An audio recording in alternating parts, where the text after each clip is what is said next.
15 বছর বয়সী ভাগ্নে তার মাসির বাড়িতে যায় এবং যখন তার দৃষ্টি মাসির উপর পড়ে তখন তাকে দেখে পাগল হয়ে যায়। মাসির বয়স ছিল প্রায় ৩৫ বছর এবং তিনি দেখতে বেশ সুন্দর ও যুবতী ছিলেন। মাসির নাম অনিতা এবং ভাগ্নের নাম সিদ্ধার্থ। একদিন সিদ্ধার্থ বলে, মাসি, তুমি আমার খুব ভালো লাগো, তুমি খুব সুন্দর দেখতে। কিন্তু মাসি ভাগ্নেকে শিশু ভেবে তার সব কথা মজা নিয়ে নিচ্ছিলেন, যদিও ভাগ্নে সিরিয়াসলি বলছিল। কিন্তু মাসি তার কথায় বিশ্বাস করতে পারছিলেন না। একদিন মাসি তাকে শিশু ভেবে নিজের পাশে শুইয়ে দিলেন, তখন ভাগ্নে রাতের বেলায় এমন কিছু করল যে মাসি সকালে উঠে হাঁটতেও পারছিলেন না। রাতে সে এমন কিছু করল যে মাসির চিৎকার বেরিয়ে গেল এবং তাদের চোখ বাইরে বেরিয়ে আসতে চাইল। তখন পর্যন্ত তিনি কিছু বুঝে উঠতে পারেননি। সিদ্ধার্থের ট্রেন ফুল স্পিডে ছুটে গিয়েছিল। পুরো গল্পটি আমি আপনাকে বিস্তারিত শোনাব, এই গল্পে আপনি অনেক মজা পাবেন। এবং যদি আপনার কোনো এমন ভুল আত্মীয় থাকে যে আপনার বাড়িতে এসে এমন কাজ করতে পারে, তবে আপনি তার সম্পর্কে কিভাবে চিনতে পারবেন, সেই তথ্য আপনি এই ভিডিও থেকে পাবেন। তাই ভিডিওতে শেষ পর্যন্ত থাকুন। যদি এখনও চ্যানেল সাবস্ক্রাইব না করে থাকেন তবে সাবস্ক্রাইব করে নিন। ভিডিওটি একটি লাইক করে কমেন্টে আপনার নাম লিখে দিন। এটি একটি সত্য ঘটনা, ঝাড়খণ্ডের উচা গ্রামের। সেখানে একটি ছোট্ট সুখী পরিবার বাস করত। এই পরিবারে মা-বাবা এবং একটি ছোট বাচ্চা ছিল। বাচ্চাটির নাম সিদ্ধার্থ। সিদ্ধার্থের বয়স ছিল 15 বছর এবং সে তার বাড়িতেই থাকত এবং পড়াশোনা করত। যে স্কুলে সে পড়ত সেটি শুধু 7ম শ্রেণী পর্যন্ত ছিল। এখন সে ভাবছিল যে আগামী পড়াশোনা কোথায় করবে। সিদ্ধার্থ পড়াশোনায়ও খুব ভালো ছিল, সবসময় ক্লাসে প্রথম হতো। তার মামার বাড়ি পাশের গ্রামেই ছিল। তখন তার মা বলে, সিদ্ধার্থ, তুই মামার বাড়ি চলে যা এবং সেখানকার স্কুলে এডমিশন নে, সেখানে থেকে পড়াশোনা শেষ কর। সেখান থেকে স্কুল কাছেই আছে এবং পায়ে হেঁটেও যেতে পারবি। এরপর সিদ্ধার্থের মা তাকে মামার বাড়িতে রেখে আসে এবং তার ভাবিকে বলে, ভাবি, আমার ছেলে সিদ্ধার্থের ভালোভাবে খেয়াল রাখবে এবং এর দেখভাল ভালোভাবে করবে, খাবার পানি সময়মতো দেবে। দিনে এটি স্কুলে যাবে এবং ছুটির পরেই বাড়িতে আসবে। পড়াশোনায় বেশ তুখোড়, তাই ভেবেছি তোমার কাছে রেখে দিই এবং এটি পড়াশোনা করে কিছু হতে চায়। এত বলেই তার মা সেখান থেকে চলে যায়। এই সিদ্ধার্থটি ছিল খুব মজার স্বভাবের ছেলে, এটিতে তার কথায় লোকদের একটু হাসাত।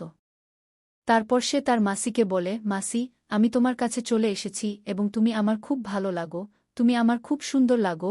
কিন্তু মাসি তার কথাগুলো মজা নিয়ে নিতে শুরু করে। এখন সিদ্ধার্থ সেখানে থাকতে শুরু করে।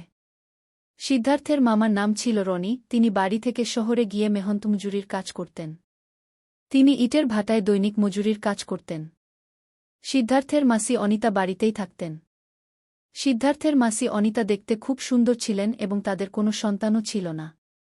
একদিন সিদ্ধার্থ বসে পড়াশোনা করছিল, তখন হঠাৎ তার মনে মাসির জন্য কিছু আসে এবং সে তার মাসিকে তার কাছে ডেকে নেয়। যখন তার মাসি তার কাছে আসেন তখন সে তার মাসিকে বলে, মাসি, তোমার এখনও বাচ্চা হলো না কেন? আমার কোনো ভাই বা বোন এখনও কেন হলো না? তুমি মামার সাথে এমন কি করো যে তোমার বাচ্চা হয় না? তারপর সে বলে, মাসি, আমি তোমাকে বাচ্চা দিয়ে দেব। তার কথা শুনে মাসি হাসতে শুরু করেন এবং সেখান থেকে চলে যান। এখন মাসির কাজ ছিল প্রতিদিন তার টিফিন বানানো এবং তাকে স্কুলে পৌঁছে দেওয়া, কারণ মাসি সিদ্ধার্থকে খুবই মানতেন। এর পেছনে কারণও ছিল যে তাদের নিজের কোনো সন্তান ছিল না। তিনি প্রতিদিন সিদ্ধার্থকে স্কুলে পৌঁছে দিতেন। স্কুল প্রায় 1 কিলোমিটার দূরে ছিল। তবুও তিনি পায়ে হেঁটে তাকে পৌঁছে দিতেন এবং ছুটির সময় তাকে নিতেও যেতেন। তাদের স্বামী সকালে কাজে বেরিয়ে যেতেন এবং সন্ধ্যায় বাড়ি ফিরতেন। একদিনের ঘটনা, তার স্বামী রনি বন্ধুর বাড়িতে বিয়েতে যায়। তার স্বামী বলে, অনিতা, আজ আমি বাড়িতে আসব না, আমি আমার বন্ধুর বাড়িতে বিয়েতে যাচ্ছি। তুমি আর সিদ্ধার্থ ভালোভাবে বাড়িতে থাকো এবং খেয়ে ঘুমিয়ে পড়ো। হতে পারে আমার সময় লাগবে, আমি হয়তো 2 দিন পর আসব। কারণ আমার বন্ধুর বাড়িতে আজ হলুদ এবং কাল বিয়ে, বরযাত্রা আসার পরেই আমি বাড়ি ফিরতে পারব। তোমরা ভালোভাবে বাড়িতে থাকো এবং সময়মতো খাবার পানি খেয়েও গু। এত বলেই অনিতা বাড়ি থেকে বেরিয়ে যায় যখন তার স্বামী বাড়িতে থাকে না। সে তার ভাগ্নে সিদ্ধার্থকে বলে, সিদ্ধার্থ, আজ তুমি একা ঘুমিও না। আজ তুমি আমার কাছে শুয়ে পড়ো, না হলে তুমি ভয় পাবে। তোমার মামা আজ বাড়িতে আসবেন না, তিনি একটি বিয়েতে গেছেন। এটি শুনে সিদ্ধার্থ বলে, ঠিক আছে মামি, আমি এখন পড়াশোনা করছি। যখন পড়া শেষ হবে তখন তোমার কাছে এসে ঘুমিয়ে পড়ব। কিছুক্ষণ পর সিদ্ধার্থ পড়া শেষ করে মামির কাছে ঘুমানোর জন্য যায় এবং ভিতর থেকে দরজা বন্ধ করে দেয়। মামি ইতিমধ্যে সেই ঘুমে ঘুমাচ্ছিল এবং তার আঁচল তার শরীর থেকে একটু সরে গিয়েছিল, যার ফলে তার শরীরের কিছু অংশ দেখা যাচ্ছিল। সিদ্ধার্থ যখন মামিকে এই অবস্থায় ঘুমাতে দেখে তার মনে কিছু খারাপ চিন্তা আসে। সে তার মামির পাশে শুয়ে পড়ে এবং তার শরীরে হাত বুলাতে শুরু করে। যখন সে এমন কাজ করে মামির চোখ খুলে যায়। মামি বলে, সিদ্ধার্থ, তুমি কি করছো? সিদ্ধার্থ বলে, মামি, তোমার কাছে এসে আমার খুব ভাল লাগছে। মামি বলে, না সিদ্ধার্থ, এটা ভুল। আমরা এমন করতে পারি না। তুমি তো ভাল ছেলে, এমন খারাপ কাজ কেন করছো? কিন্তু সিদ্ধার্থ মানে না এবং সে তার মামির সাথে শারীরিক সম্পর্ক স্থাপনের চেষ্টা করতে থাকে। মামি বারবার না বলে, কিন্তু সিদ্ধার্থ মানে না। কিছুক্ষণ এইভাবে চলার পর মামিরও ভাল লাগতে শুরু করে। সে বলে, সিদ্ধার্থ, তুমি এসব কোথা থেকে শিখেছ? সিদ্ধার্থ বলে, মামি, কোথাও থেকে নয়, আমি শুধু তোমার কাছ থেকে শিখছি। এরপর তাদের ইচ্ছা বাড়তে থাকে। সিদ্ধার্থ বলে, মামি, এখন আর কিছুই হচ্ছে না, এবং সে মামির কাপড় খুলে দেয়া। এরপর তাদের মধ্যে শারীরিক সম্পর্ক গড়ে ওঠে। মামিও এতে পুরোপুরি সহযোগিতা করে।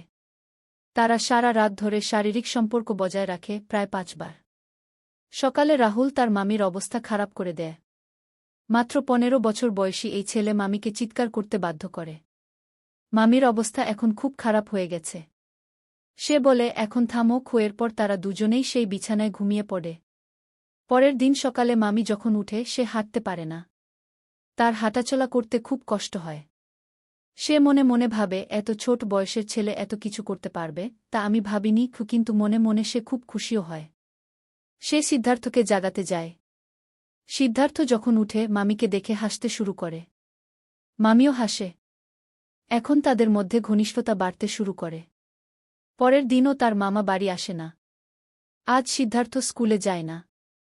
সে মামিকে বলে, মামি, আজ আমার স্কুলে যেতে ইচ্ছা করছে না। মামি বলে, ঠিক আছে, যেও না। কিন্তু আমি জানি তোমার স্কুলে যেতে ইচ্ছা করছে না কেন? সিদ্ধার্থ বলে, না মামি, আজ আমি বাড়িতে বসে পড়াশোনা করব। চা নাস্তা করার পর সে তার ঘরে যায় এবং মামিকে বলে, মামি, আমি পড়তে যাচ্ছি। যদি তুমি আমার সাথে দেখা করতে চাও, আমার কাছে চলে আসবে। কিছুক্ষণ পড়ার পর মামি অনিতা তার কাছে আসে। ঘরে যাওয়ার পর তারা দুজনেই শুয়ে পড়ে এবং রোমান্টিক মুডে কথা বলতে শুরু করে। এরপর তারা আবার নগ্ন হয়ে যায় এবং সেই ঘরেই শারীরিক সম্পর্কে লিপ্ত হয়। সিদ্ধার্থের বয়স খুব কম ছিল, কিন্তু যখন সে তার চেয়ে বয়সে বড় মামির সাথে শারীরিক সম্পর্ক স্থাপন করে, সে এক চরম সুখ অনুভব করে যা সে আগে কখনো অনুভব করেনি। অন্যদিকে মামিও সেই ছেলের সাথে এমন আনন্দ পায় যা সে তার স্বামীর সাথে কখনো পায়নি। এখন সে এসব খুব ভাল লাগতে শুরু করে এবং সিদ্ধার্থকে পুরোপুরি সহযোগিতা করে। তারা দুজনেই জমিয়ে শারীরিক সম্পর্ক বজায় রাখে এবং যখন ক্লান্ত হয়ে পড়ে তখন শুয়ে পড়ে। এই প্রক্রিয়া অনেক দিন ধরে চলতে থাকে। মামা দিনে কাজে চলে যেত এবং সিদ্ধার্থ দিনে স্কুলে যেত না, কারণ রাতে মামা বাড়ি ফিরে আসত। তাই সিদ্ধার্থ এবং মামির দেখা হতো না। এখন সিদ্ধার্থ স্কুলে যেত না এবং সারাদিন মামির সাথে শারীরিক সম্পর্ক বজায় রাখত। অন্যদিকে সিদ্ধার্থের মামা রনি ভাবত যে তার ভাগ্নে সিদ্ধার্থ স্কুলে যায়, কিন্তু সে জানত না যে তার পিছনে বাড়িতে কি ঘটছে। কারণ সে তাকে একটি ছোট শিশু ভেবে বাড়িতে রেখেছিল। একদিন অনিতার স্বাস্থ্য একটু খারাপ ছিল, তাই তার স্বামী রনি তাকে একজন ডাক্তারের কাছে নিয়ে যায়। ডাক্তার তাকে বলে, আপনার মাধ্যমে সন্তান হতে পারে না, কারণ আপনার ভেতরেই সমস্যা আছে। এরপর রনি হতাশ হয়ে পড়ে এবং উভয় স্বামী স্ত্রী বাড়ি ফিরে আসে। এদিকে সিদ্ধার্থ তার মামির সাথে বারবার শারীরিক সম্পর্ক গড়ে তোলে এবং সুযোগ পেলেই যে কোনো জায়গা, রান্নাঘর হোক বা শোবার ঘর, তাকে পেয়ে যায়। তার মামিও তার ইশারায় পিছনের দরজা খুলে দিত। যখন সিদ্ধার্থের এই কাজ চলতে থাকে, একদিন অনিতা গর্ভবতী হয়ে যায়। প্রায় 6 মাস পর তার পেট বেরিয়ে আসতে শুরু করলে তার স্বামী বিষয়টি জানতে পারে এবং হতবাক হয়ে অনিতাকে জিজ্ঞাসা করে, ডাক্তার তো বলেছিল তোমার সন্তান হতে পারে না, তাহলে এটা কিভাবে হলো? তখন তার স্বামীর সন্দেহ জাগতে শুরু করে। রনি অনিতাকে বলে, কাল হাসপাতালে যেতে হবে। অনিতা জানত না রনি তাকে কেন হাসপাতালে নিয়ে যাচ্ছে। রনি অনিতাকে হাসপাতালে নিয়ে যায় এবং পরীক্ষা করে জানা যায়, এই শিশু রনির নয়, বরং অন্য কারও। এটা শুনে রনির স্তম্ভিত হয়ে অনিতাকে জিজ্ঞাসা করে, বলো, এ শিশু কার? স্ত্রীর কাছ থেকে এত বড় বিশ্বাসঘাতকতায় তার পায়ের নিচে মাটি সরে যায়, কারণ সে তার স্ত্রীর উপর অগাধ বিশ্বাস রাখত। কিন্তু পেছনে তার স্ত্রী তাকে এত বড় ধোঁকা দিয়েছিল। রাগে জ্বলে সে আবার জিজ্ঞাসা করে, বলো, এ শিশু কার? প্রথমে অনিতা কিছু বলে না, কিন্তু যখন রনি তাকে মারধর শুরু করে তখন অনিতা সত্যি কথা বলে দেয়া। সে বলে, এই শিশু তোমার ভাগ্নে সিদ্ধার্থের। সেই আমার সাথে শারীরিক সম্পর্ক করত, সেই এটা করেছে। এটা শুনে রনির বুঝতে অসুবিধা হয় যে কাজ সে নিজে করতে পারেনি, এত ছোট ছেলে তা কিভাবে করল। পরে রনি তার বোনকে ফোন করে ডেকে আনে এবং সব কথা তাকে বলে। সিদ্ধার্থের মা তখন বলে, যা হয়ে গেছে তা বদলানো যাবে না। ভুল হয়ে গেছে, এতে অজানা কেউ নেই। দুজনেই নিজেদের ইচ্ছায় এই ভুল করেছে। কিন্তু রনি বলে, এখন আমি এটা মেনে নিতে পারব না, তুমি এটাকে তোমার বাড়িতে নিয়ে যাও। এরপর সিদ্ধার্থ বলে, আমি অনিতাকে ছাড়তে পারব না, এখন আমি তাকেই আমার সাথে রাখব। আমি তার ছাড়া থাকতে পারব না।